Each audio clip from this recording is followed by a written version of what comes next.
बिस्मिल्लाहिर्रहमानिर्रहीम। स्टूडेंट्स, आज मेरा बहुत ही इम्पोर्टेंट लेक्चर है आम जनरल टॉपिक पे कि आप फिज़िक्स के पेपर में, यानी बोर्ड का जो पेपर फिज़िक्स का है फर्स्ट क्लास के लिए, आप कैसे पूरे मार्क्स ले सकते हैं, फुल मार्क्स कैसे आप हासिल कर सकते हैं।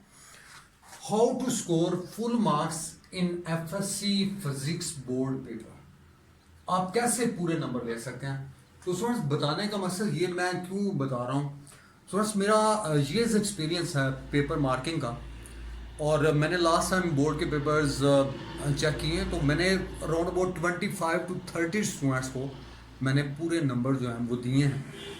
अब पूरे नंबर आप बोर्ड के पेपर में कैसे हासिल कर सकते हैं, चंद एक टिप्स मैंने आपसे शेयर करनी है, और अगर आप उन पे अमल करें तो आप भी फिज़िक्स के पेपर में इंशाल्लाह पूरे नंबर ले सकते हैं।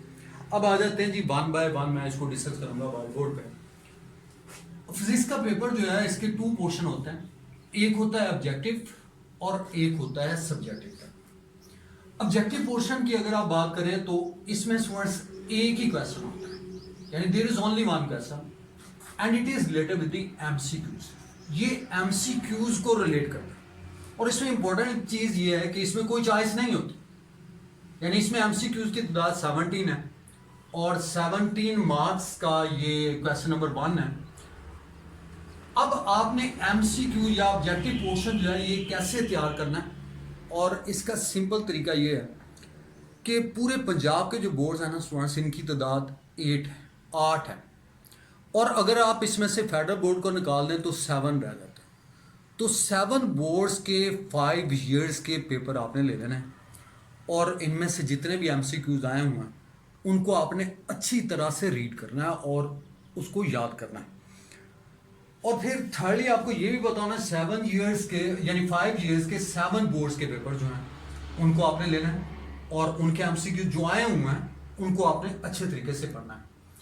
फिर इसके लिए सेकंड टिप ये है कि हर चैप्टर के, मैं यहाँ पे कोई बुक रिकमेंड नहीं कर रहा कि आप ये बुक लें, आपने वो बुक मार्केट से लेनी है जिसमें एमसीक्यू की तादाद ज़्यादा है, और कोशिश ये करनी है कि हर चैप्टर के राउंड अबाउट 100 एमसीक्यूज होने चाहिए। और अगर आप हर चैप्टर के 100 एमसीक्यूज याद कर लेते हैं तो मेरा नहीं ख्याल कि एमसीक्यू जो है कोई आपका स्किप हो गया। और अगर आप एमसीक्यूज के पेपर को देखें, लास्ट बोर्ड्स के पेपर को, तो अब उसमें 2 से 3 जो एमसीक्यूज होते हैं वो थोड़े से कॉम्प्लिकेटेड होते हैं। बाकी जो है वेरी सिंपल, आप उनको जस्ट आप देखेंगे तो आपके आंसर जो है वो ऑटोमेटिकली जहन में आते जाएंगे और आप उसको इजीली कर सकते हैं।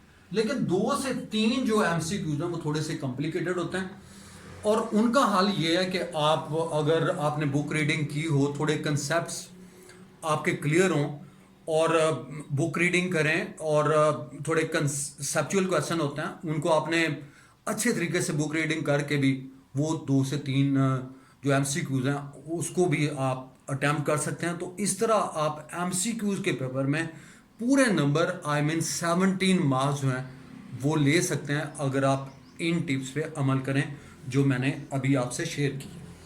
अब आ जाते हैं जी सब्जेक्टिव पेपर पे।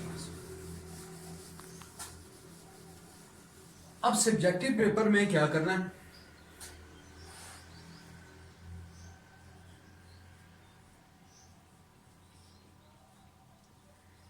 सब्जेक्टिव पेपर पे अगर आप देखें तो सब्जेक्टिव पेपर में क्वेश्चन 2, 3 एंड 4, ये तीनों क्वेश्चन जो हैं ये शॉर्ट क्वेश्चंस के साथ रिलेट करते हैं, यानी they are related with the short questions. Question 2, question 3 and question 4, these are the related with the short questions। और 22 को अगर आप 2 से मल्टीप्लाई करें, क्योंकि ई शॉर्ट क्वेश्चन के 2 मार्क्स हैं, तो ये 44 बन जाता है मार्क्स। तो यहाँ से हमें ये पता चलता है कि यानी ये भी मैं बताता चलूँ स्टूडेंट्स, फिजिक्स के पेपर में फेल होना मुश्किल है। वजह उसकी ये है कि अगर आप सिर्फ शॉर्ट क्वेश्चंस कर लें तो देखिए 44 round about 50% of the paper जो है, 50% मार्क्स जो है वो आपने सिर्फ शॉर्ट क्वेश्चंस अटेम्प्ट करके हासिल कर लिए। अब शॉर्ट क्वेश्चंस में कैसे पूरे नंबर ले सकते हैं स्टूडेंट्स, इसके लिए भी चंद एक टिप्स हैं। और मोस्टली देखा ये गया है कि जितने भी पास पेपर्स को अगर आप देखें तो इसमें शार्ट क्वेश्चन जो आए हैं वो मोस्टली एक्सरसाइज के होते हैं। यानी आप ये कह सकते हैं कि एक्सरसाइज के रिलेटेड जो है वो शार्ट क्वेश्चन मैक्सिमम आते हैं, और वो आपकी फिंगर टिप्स में होने चाहिए और आप उनको इजीली कर लेते हैं एक्सरसाइज के शार्ट क्वेश्चन। और आप ये कह सकते हैं कि 3 से 4 शार्ट क्वेश्चन जो हैं वो एक्सरसाइज से नहीं आते, और इसको आपने 3 से 4 शार्ट क्वेश्चन जो एक्सरसाइज से नहीं होते उनको आपने कैसे याद करना है।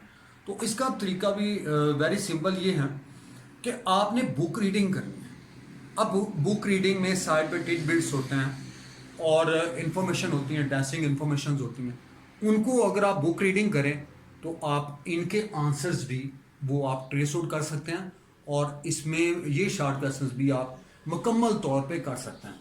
तो कहने का मैसेज ये है कि ये 22 शार्ट क्वेश्चन जो हैं इनमें मोस्टली एक्सरसाइज के क्वेश्चन होते हैं, और एक्सरसाइज के क्वेश्चन जो है वो आपकी फिंगर टिप्स पे होने चाहिए।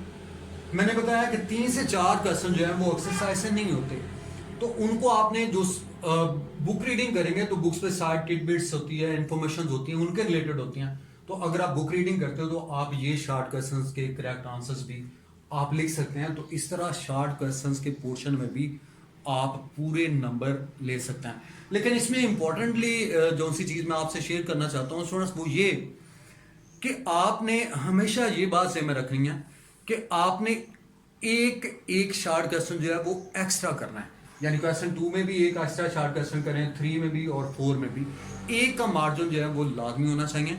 क्या अगर फर्ज करें कि एक शार्ट क्वेश्चन में अगर एक नंबर आपको मिलता है तो वो उसके लिए जो है ना वो आपके पास एक्स्ट्रा शार्ट क्वेश्चन उसको मैनेज कर लेता है। तो इस तरह आपके मार्क्स जो हैं शार्ट क्वेश्चन के रिलेटेड क्वेश्चंस में पूरे नंबर आ सकते हैं इन दैट वे। अब आ जाते हैं जी लास्ट पे लॉन्ग क्वेश्चंस।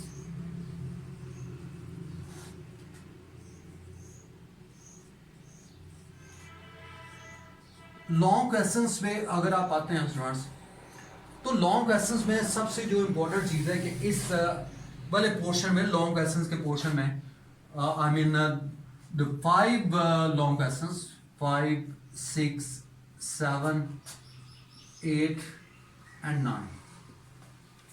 तो ये क्वेश्चन जो है 5, 6, 7, 8 and 9, so these are the 9 long question and you have to attempt 3 long question, और आपने 3 करने होते हैं, और हर लॉन्ग क्वेश्चन के जो मार्क्स हैं वो स्टूडेंट्स 8 हो गए। तो 3 into 8 24 बन। तो इस तरह इस पोर्शन के जो मार्क्स हैं वो 24 हैं, यानी 3 आपने करने हैं। 8 मार्क का एक लॉन्ग क्वेश्चन है, मल्टीप्लाई करें तो आपके पास ये 24 की फिगर आती है। तो 24 मार्क्स हैं वो लॉन्ग क्वेश्चन को रिलेट करते हैं। अब हमने ये देखना है कि लॉन्ग क्वेश्चंस की तैयारी जो है वो आप किस तरह से करें, उनमें कौन सी चीजें आप करें कि ताकि आपके लॉन्ग क्वेश्चन में भी पूरे नंबर आ सके और इसमें से भी कोई मार्क्स जो है वो माइनस ना हो। अब आ जाते हैं जी इस पे। अब लॉन्ग क्वेश्चन में स्टूडेंट्स जैसे लॉन्ग क्वेश्चन के 2 पार्ट्स होता है। ए पार्ट जो होता है ये थ्योरी को रिलेट करता है, यानी long question with 2 parts, part A and part B. Part A relates with the theory and part B relates with the numerical. अब पार्ट ए में जब थ्योरी की बात करें तो स्टूडेंट्स हम लोग जब पेपर मार्क करते हैं एग्जामिनर के तौर पर, स्टूडेंट्स उसमें हमने जो सी चीज़ ऑब्जर्व करते हैं या डायरेक्शन हमें बोर्ड की तरफ से मिलती है वो ये है कि एक लॉन्ग क्वेश्चन में ये 3 चीज़ें they very important, 3 things they are very important. पहले नंबर पे डेफिनेशन है। अगर आपने डेफिनेशन प्रॉपर लिखी हुई है, बिल्कुल सही लिखी हुई है और उसको हाईलाइट किया हो, you get definitely a mark और आपको इससे मार्क्स मिलेगा। उसके बाद आता है डायग्राम का। अब उस क्वेश्चन के रिलेट अगर डायग्राम है तो डायग्राम आपने सही तौर पर ड्रा करनी है, उसको आपने उसके हर पार्ट को मेंशन करना है और डायग्राम में मिस्टेक नहीं होनी चाहिए।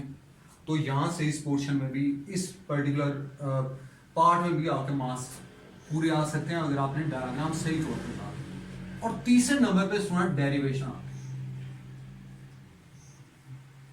अब डेरिवेशन की जब बात करते हैं तो डेरिवेशन में जैसे कोई फार्मूला डाइव करना है आपने या कोई इक्वेशन डाइव करनी होती है, तो ये अगर आपने डेरिवेशन भी प्रॉपरली की तो ये तीन चीजें जो हैं किसी भी लॉन्ग क्वेश्चन में ये तीन चीजें एग्जामिनर देखता है। पहले नंबर पे डेफिनेशन वो आपने प्रॉपर लिखी हो, उसमें गलती नहीं होनी चाहिए, उसको हाईलाइट किया हो। और दूसरे नंबर पे डायग्राम क्लियर बनी हो और उसमें कोई मिस्टेक ना हो, हर पार्ट मेंशन हो। और तीसरे नंबर पे डेरिवेशन है, चाहे वो किसी फार्मूले की है या इक्वेशन की है, उसको आपने प्रॉपरली जो है वो ड्राइव करना है। तो ये तीन चीजें जो है वो लाजमी पार्ट है इस लॉन्ग क्वेश्चन का, ए पार्ट का स्पेशली।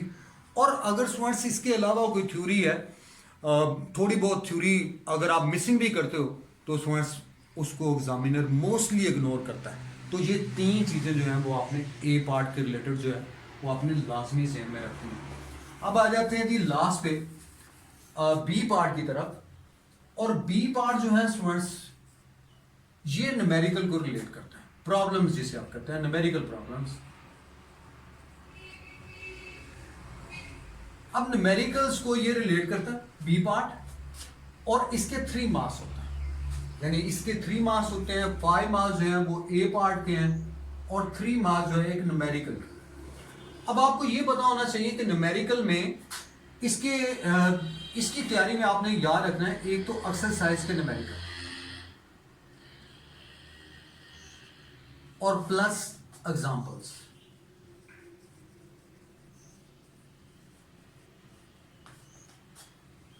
अब न्यूमेरिकल वाले पोर्शन में जैसे बी पार्ट है, इसमें आपने याद रखना है कि एक्सरसाइज के न्यूमेरिकल होते हैं और प्लस उस चैप्टर की एग्जाम्पल्स को अगर आप अच्छे तरीके से करते हो तो आप न्यूमेरिकल को भी, न्यूमेरिकल वाले पार्ट में भी आपके पूरे मार्क्स आ सकते हैं। और स्टूडेंट इसके लिए इंपॉर्टेंट टिप देना चाहता हूँ वो ये है कि सबसे पहले न्यूमेरिकल प्रॉब्लम में सबसे पहले आप डाटा लिखते हैं।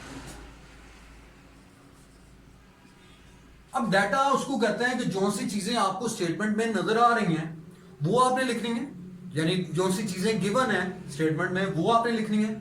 और जो सी चीजें आपने फाइंड आउट करनी है उसके सामने आपने क्वेश्चन मार्क डालना, यानी the things we have and the things we have to find out, उसके सामने आपने क्वेश्चन मार्क डालना है। और अगर आप डाटा लिखते हैं you will be given 1 mark. और उसके बाद नंबर 2 पे आता है फार्मूला या इक्वेशन जिसे आप कहते हैं।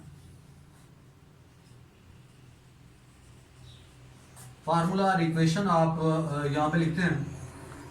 अब उस डाटा के अकॉर्डिंगली आपने देखना है कि कौन सा फार्मूला इसके लिए लगेगा या कौन सी इक्वेशन आप उसके लिए अप्लाई करें। तो अगर आप उस इक्वेशन को या फार्मूले को लिखते हैं तो यू गेट अनदर मार्क, तो 1 नंबर यहाँ से मिल जाता है। और थर्ड पे अगर आप आते हैं स्टूडेंट्स, तो थर्ड पे उस फार्मूले में आपने वैल्यूज को इंसर्ट करना है, यानी जो सी वैल्यूज जो है वो डाटा में गिवन है वो उस फार्मूले में लगाएंगे आप, उसको बाद में आप सिंप्लीफाई करेंगे, उसकी कैलकुलेशंस करेंगे स्टूडेंट्स, उसकी कैलकुलेशंस करेंगे। फार्मूले में वैल्यूज लगाने के बाद उसको सिंप्लीफाई करें, उसको कैलकुलेट करें और आंसर विद यूनिट लिखना है। ये आपने याद रखना है, आंसर विद यूनिट। यानी मोस्टली स्टूडेंट्स क्या करते हैं वो सिंप्लीफाई कर लेते हैं, कैलकुलेटर से आंसर भी निकाल लेते हैं, लेकिन यूनिट जो है वो उनको भूल जाता है। मोस्टली मैंने ये देखा है। अब यूनिट नहीं लिखेंगे तो लाजिम है आपका मार्क्स जो है वो माइनस होगा। आपने करेक्ट आंसर लिखना है विद यूनिट लिखना है, ये बात आपने ज़हन में रखनी है। तो ये 3 चीजें जो हैं ये न्यूमेरिकल यानी बी पार्ट के साथ रिलेट करती है। दोबारा से सुन लें, डाटा आप लिखेंगे कि जो सी चीजें स्टेटमेंट में गिवन है वो आप लिखते हैं, जो सी चीजें आपने फाइंड आउट करनी है उसके सामने क्वेश्चन मार्क डालते हैं, यू गेट 1 मार्क। और उस डाटा के अकॉर्डिंगली आप फार्मूला लगाते हैं या इक्वेशन लिखते हैं, यू गेट अनदर मार्क। और उसके बाद आपने जो वैल्यूज इंसर्ट करनी है फार्मूले में और उसके बाद उसकी कैलकुलेशन करनी है, उसको सिंप्लीफाई करना है और आंसर विद यूनिट लिखेंगे तो then you will get another marks. तो इस तरह 3 मार्क्स की डिस्ट्रीब्यूशन जो है वो स्टूडेंट्स इस तरह से हो जाती है। और मेरा ये ख्याल है कि आप लोग जो हैं इन टिप्स पे अमल करके इंशाल्लाह आप फिजिक्स में 85 और 85 पूरे मार्क्स ले सकते हैं और यकीनन आपके आएंगे। और इंशाल्लाह in next video will discuss more things